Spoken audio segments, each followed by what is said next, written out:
How to reset the water meter. When your water meter cannot pair with Smart Life app as normal, follow below steps. Take off the installed battery.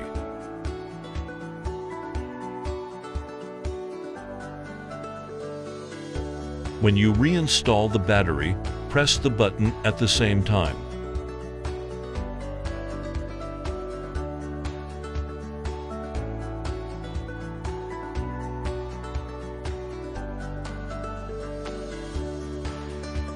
Pair the device with the app again.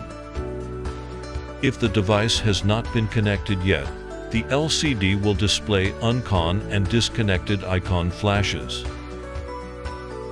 If the device has already been connected, the LCD will display the current time. Long press the button until the display turns to uncon. Click plus and add device through Smart Life app. Pair the Restmo BT water flow meter.